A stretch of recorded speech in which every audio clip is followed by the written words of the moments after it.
Introduction to hash maps in Java. Hello, everyone. Today we're going to talk about one of the most useful data structures in Java, which is the hash map. So what is a hash map?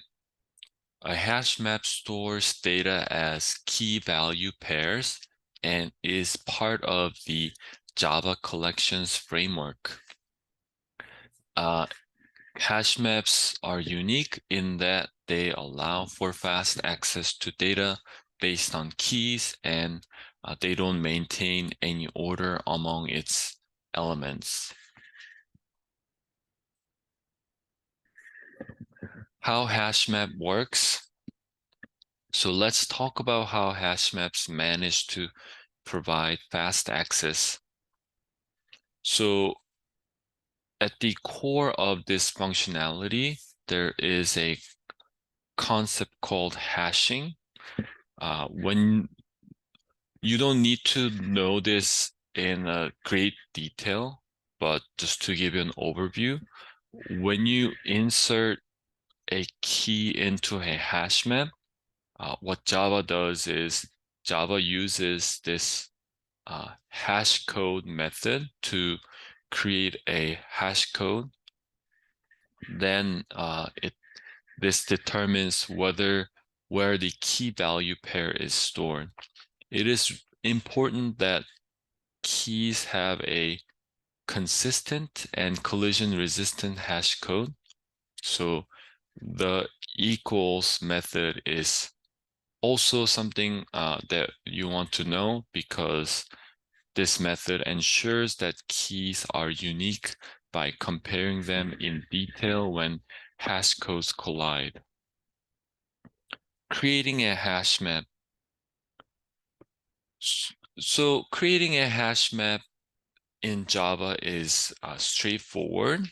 As you can see, uh, we invoke new hash map, and then we define what the key type and value type should be. And then you can add elements using the put method, where each key is associated with a value. So if we look at a concrete example, here is an example of creating a hash map to store integer key, because we have key type as integer and string values. So you can use put method to add elements. One thing you want to remember is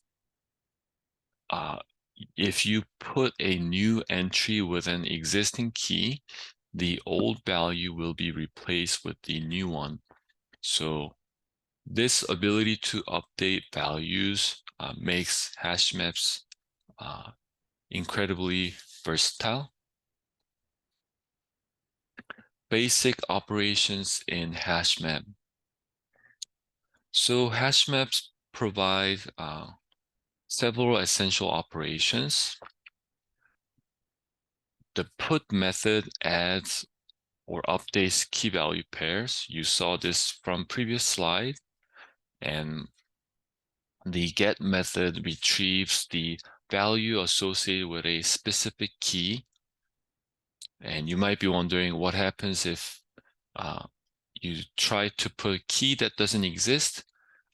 If the key isn't found, it will return null. And if you want to remove a key value pair, you can use remove method and provide a key.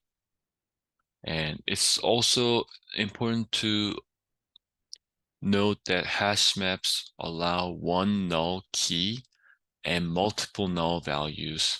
So this can be helpful depending on your use case.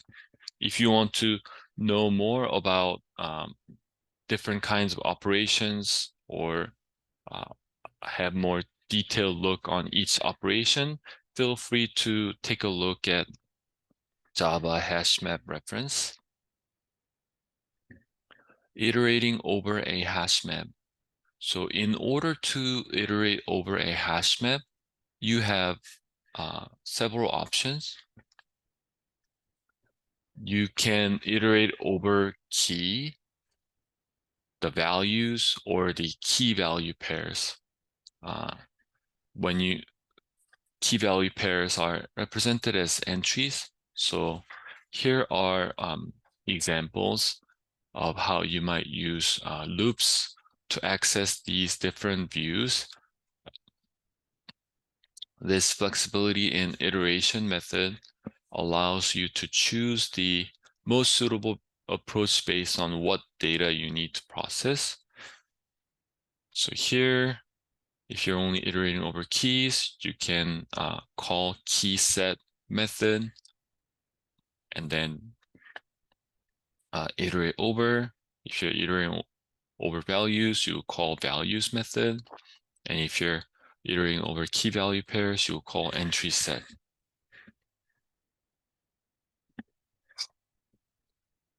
Here, example counting word occurrence.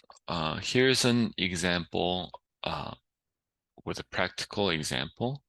Say you want to count how often each word appears in a list of words. Then you can use a hash map to store each word as key and its corresponding count. Here's how you might write this. You have words array, and then you would create a new hash map that stores the word as key and count as value, and then you just iterate over words, and you would call get or default to get the word, and then just add one whenever you see the word.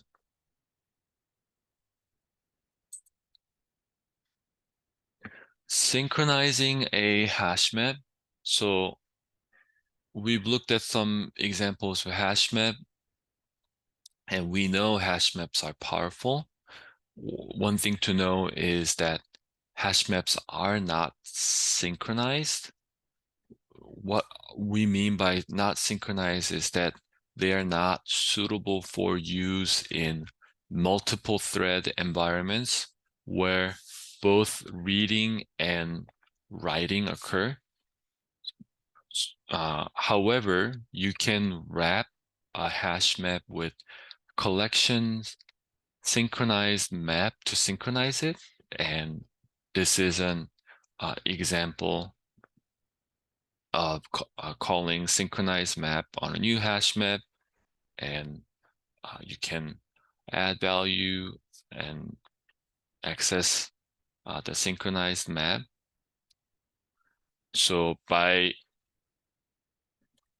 creating a synchronized hash map, we are ensuring thread safety, but because you need to synchronize, there will be a performance cost.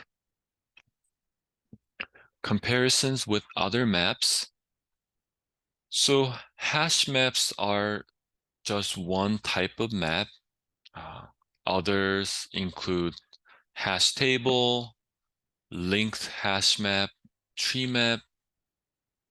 There are other ones, but these are the example I want to talk about, and each has its own characteristics. So for example, hash table is synchronized by default, unlike hash map, and linked hash map maintains insertion order, and tree map sorts keys. So depending on your needs could be speed, order, or thread safety. You would want to choose one map over another. So I highly encourage you to take a look at other data structures And here's an example of how linked hash map is called, how tree map is called, and if you actually try this, the tree map sorts by keys and linked hash map maintains insertion order. Performance considerations. So HashMap performance is greatly influenced by two factors: initial capacity and load factor. And the capacity is the number of buckets in the hash table, and the load factor is a measure of how full the hash table can get before its capacity is automatically increased.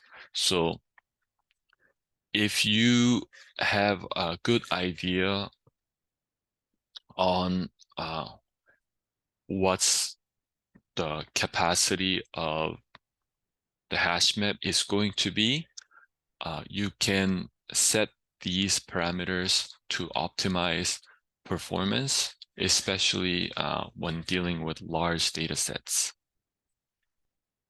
Best practices. So when using hash maps, there are a couple best practices to consider. You always want to use immutable objects for keys to prevent issues where changes to an object's state affect its hash code. And you also want to be aware of hash collision and its impact on performance, and ensure that your hash code implementation distributes keys evenly across buckets. Conclusion. So hash maps are a really powerful data structure in Java. It offers quick data retrieval and flexible data manipulation.